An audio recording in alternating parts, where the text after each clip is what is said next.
welcome to the Beyond the Books podcast, where we talk about the parts of education you don't see.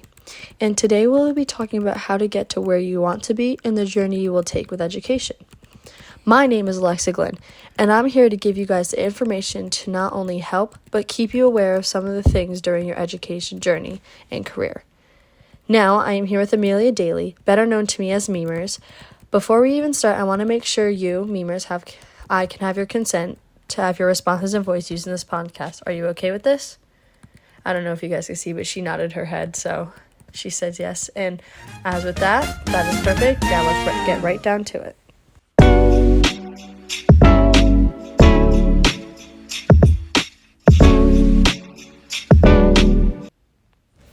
Okay, my first question is more of a general question based off of how you've adapted to college. It says, what about being away from home makes learning either difficult or easier for you? Okay. I feel like being away from home, I've definitely, at the beginning, because I'm a junior now, my freshman year, I definitely had to learn, the hardships and go through that, kind of adjusting from being away from my family, because I'm a very family-oriented person. And so, that kind of overtook my ability to focus when I was doing schoolwork and stuff. But I feel like as time has gone on and I've kept in contact with my family and I'm used to being away, it's a back burner thought, and my full focus is on school and what I'm doing, and if I need to text my parents I can, if I need to text my siblings I can. But I feel like being able to step back and overcome that kind of made me stronger and understand that it's not the worst. Everyone's going through it. Obviously freshman year everyone's gonna have a hard time adjusting, and I think that was one of the things that affected my adjust was my family and being away. Do you feel like you especially because your family, they kind of they guide you through high school and kind of things do you feel like when in terms of your academic career and what you wanted to do, did you feel like you were more on your own and were having trouble? I don't think I was necessarily having trouble. I would say this is me personally. I have two older sisters. One of them didn't go to college. She dropped out after a semester. And the other one was more at college for soccer, for a sport. So I feel like them not really having an idea of what they wanted to do kind of made me feel okay, I know what I'm going to do. What I'm going to, this is my mission. It was I'm going to school and I'm getting a degree and I'm getting a job and I'm moving out. I feel like it relies on me to be the one to kind of step away from the family. If that makes sense. That makes sense, because my aunt, she's a math teacher in Richfield, and I asked her the same question. I was was being away from home difficult, and you finding your path hard to find, especially with academics? And she was just saying that she was used to had her own room, so she was for studying everything, and it kind of affected how she wanted to go in her path, because I feel like she was impacted by other people. Yeah. In that way, just she felt oh, this person's doing this, maybe this isn't right for me. Oh yeah. No, I get that completely. I feel because they weren't doing anything that they were necessarily passionate about, except I feel my one older sister who was doing sports, I feel that was what she was passionate about. But I feel I knew what I'm good at. I know my strengths. I kind of know what I am not good at and what I can't really do. So I've kind of just jumped into that and tried to test things out, classes. I'm there's a digital media class I'm taking right now, and I'm noticing that that's one of my strong suits. I'm good with a computer, that kind of thing. And I know I'm terrible at writing. I can't do journalism. I tried that and I'm not good at it. So I feel having an idea of what I wanted to do helped me to push and find out the little things behind it. That leads me to my question of just did you feel classes that you took in high school lined up to what you want to do and what you want to achieve through college, or even the classes since you are a junior that you took freshman and sophomore year? Do you feel they led you to where you want to be? Well, I feel high school we just took so many basic classes that none of it really impacted what I'm doing now. I mean, there was the one club that I kind of did with Memily, the athletic director, and Catherine Murray, but that was it, and I really was on it for 2 months. That's the same thing my aunt said. She was yeah, I feel high school was just kind of testing the field and doing it all. I took an arc design as an elective class, and it was fun, but it's not anything I wanted to do. And then even freshman year when I had to take all gen eds, I just took random classes to get the credits. I wasn't really paying attention, and I think that's also kind of what pushed me okay, you should probably start picking classes to see what you're good at kind of thing.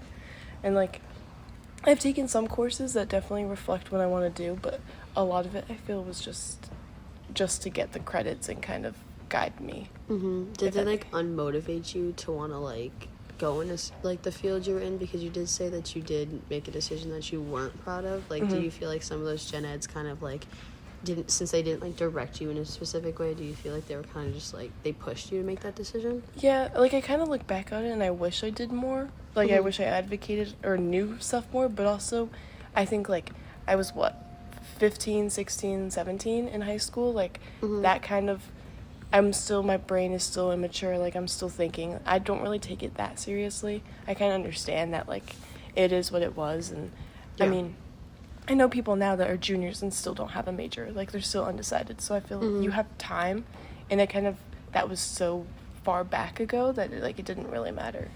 Yeah, I also feel sometimes it's unnormalized when, like, if you have an undecided major, like, as a junior, like, you're, like, kind of forced. Yeah, you feel like you're being rushed. Exactly. Kind of, if that makes sense? It does, because, like, my aunt said the same thing. She was just, like, I felt like I needed to figure out what I wanted to do the second I stepped into college, because, like, what are you supposed to do? You can't decide on the fly. Yeah. So, I don't know. I feel like in being a communications major, it's so broad and it's so easy to get a degree in that, like, you could literally be a second semester junior and still have time to be able to get all the credits to graduate with the comm major. Yeah. Like, it's so lenient. I've finished my degree already. Like, right now I just have to take credits after this semester. Really? Like, I already got all my comm credits, like, required and so, everything. like, basically you graduated already besides the credits. So, which is, like, nice, because I feel like having that broad, I can take other classes, too, that are, like, specified, if that makes sense. So would you say you felt confident, like, you feel confident, like, now in your choice of a major, and do you feel like that is specifically right for you, especially since you said that you, like, I'm good, you found your strength, like, I'm good with a computer? Yeah. No, I definitely feel like I'm happy where I am right now, and I'm ready for, like, what's next. I mean, part of me here and there is always, like, oh, I regret not jumping into it earlier, like, knowing about it freshman year and kind of stepping into it, because I feel there's so many opportunities that the school has for stuff like that. And I don't know, like my boss at work, his daughter, she does like the social media and like makes graphics for the hockey team, for the track team, and like she's only a sophomore. She's been doing it since freshman year. I'm like, I kind of, and it's an internship, so like it counts for when she graduates. I'm like, I kind of wish I knew about stuff like that freshman year instead of being a junior. Now I feel late to the game because I only have a year left after this, and it's like, are people gonna take me, kind of thing? Yeah. Do you know what I mean? But like, I mean, I'm still like talking to people and like I have my ways, but yeah, nothing's like set in stone. But like, you feel like that, like through like kind of like what you found out in, like in high school and the classes you took, and like even especially like not pursuing the business school, even if you regret it, do you feel like, I feel like you are confident in where you are? Oh yeah, and, I am like happy where I am. Like yeah. I'm the kind of person that's like everything happened for a reason. Like I'm here where I am because of the things that happened in the past. Like I wouldn't change that. I'm happy where I am right now, kind of thing. Like that's just how I think with life though, because there's so many things that it's like you never know, you know, and don't be regretting of what you didn't do, you know. Yeah. Well, those are all the questions I have, so I want to thank you for your time and your responses. Absolutely. Thank you for having me. Of course.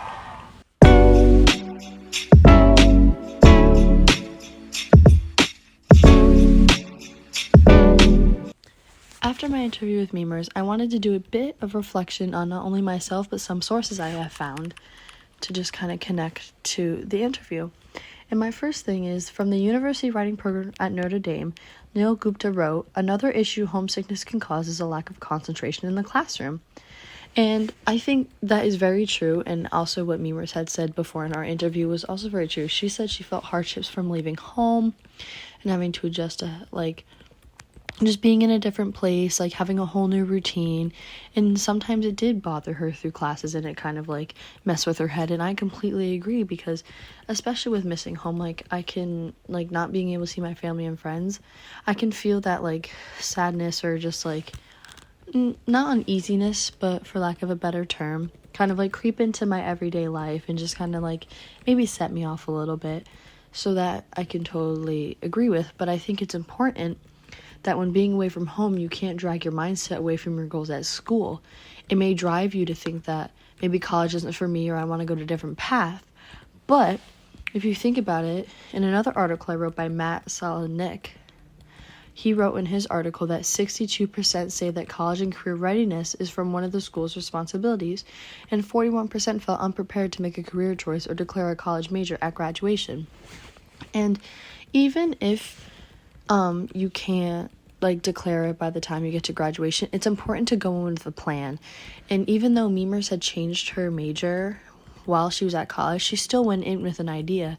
And you could be uncertain about it, but you also have to open the door to the idea that you can always change, you have time, but the thing is you want to go in with something so you have the motivation to push yourself to what you want to be, because as soon as you get unmotivated, that's when all of your homesickness and everything starts creeping back. And I think that I'm doing pretty okay because I have my mind set on my goal. I know what I want to do, and maybe that'll change, but I know what I want to do right now, and that's pushing me to keep going. And that's why I think exploring your interest is important. And Megan Gee in her article talks about the importance of exploring your interest as well, to not only find out what you're good at, but to help direct you in what you want to be. And I think exploring your interest is good, and high school does very well with that through electives to help clear your mind a little to what you think is best for yourself. And Memers even mentioned that even if it's not specific, she still took classes that she was interested in and found out maybe she didn't like this, maybe she didn't like that.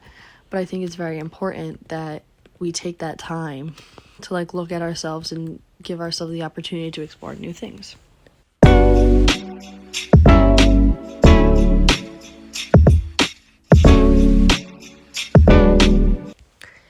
And with that, we've concluded the first episode of Beyond the Books. I would not only like to thank the people who contributed to this episode, but our sponsor, TimeTree. TimeTree is an online planner that helps keep every student organized and stress-free. Thank you for your endless support. And thank you to everybody who tuned in this week, and make sure to come back next week for our next episode. Bye, everyone.